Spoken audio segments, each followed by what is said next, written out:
もっと知りたいベリーダンス。今回のテーマはこちらです。ステージ撮影のプロに聞く、素敵な本番写真が生まれるまで。気合い入れて臨んだ発表会。写真写りがいい人といまいちな人の違いって何だろう。15年間で延べ1万4000人以上のベリーダンサーを撮影してきたフォトグラファーの堀さんに仕事へのこだわりを聞いたら、その違いが見えてきました。ステージに上がったら楽しんだもの勝ち。発表会写真は一枚一枚が勝負。写真写りに立ち位置などは関係ありません。全身姿がいいのか、バストアップか、ローアングルから撮ってみようか、上からのアングルはどうだろうか、その人の体型や身長、衣装など最もバランスよく見えるベストな見せ方を瞬時に考え、会場内を随時動きながら撮影しています。もちろん群舞の場合もできるだけ一人一人がしっかり映るよう心がけています。ただ中には不安そうな顔をしていたり、横や下を向いてしまったりする人も。笑顔になる瞬間を探して一人を追っていたら、曲が終わってしまって冷や汗をかいたことは何度もあります。逆に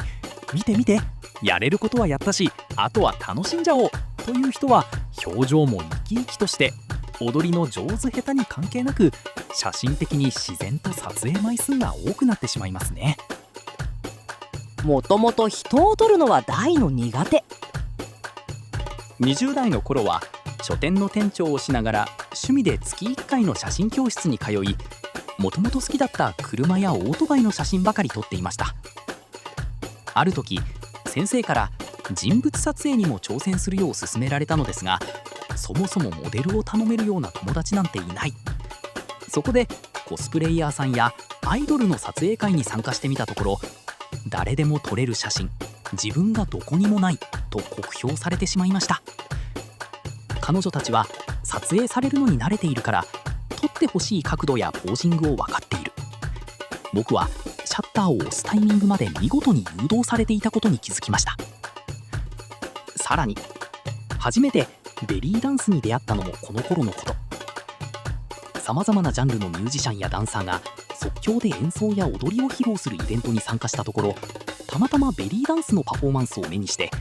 初めて見る踊りだけどなんてかっこいいんだろうと無我夢中でシャッターを押し続けました。その後はご縁あってマハさんのレストランショーを撮影させていただきました。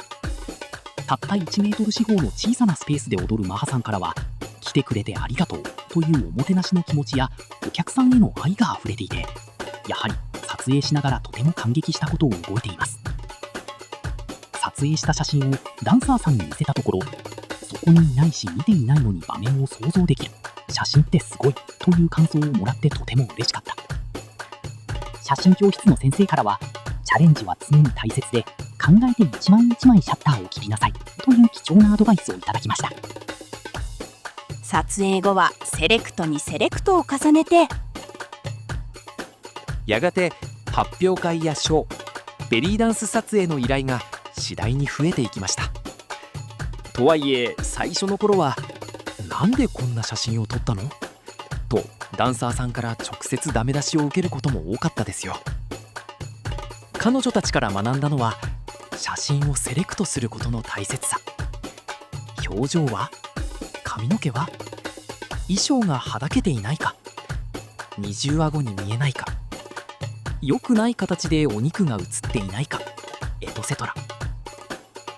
現在は1演目あたり約200カット以上は撮影しますが、納品するのはせいぜい10から15カット。撮られる側の気持ちに配慮しながら、最低3回は悩みに悩んで納品する写真をセレクトするようにしています。ステージ撮影の経験値を積むほどに、踊りに対するさらなる思いが自分の中にも生まれてきて、徐々にではありますが、自分ならではの瞬間を撮影できるようになってきたように思います。踊りはもちろん、メイク、衣装、髪型、その日に向けて準備してきたのが分かるからこそ、発表会に挑戦した甲斐があったと気に入ってもらえる瞬間を写真に収めて、ダンサーさんの手元に届けたいですね。いかがでしたか？日本ベリーダンス連盟では現在活躍されている方のコラムをもっと知りたいベリーダンスとして随時公開しております。ベリーダンスに興味のある方、これから始めてみたいという方、皆様でもっと盛り上げていけたら幸いです。他の記事もありますので、ぜひチャンネル登録してご覧ください。また公式サイトでも公開しておりますので、そちらも合わせてよろしくお願いいたします。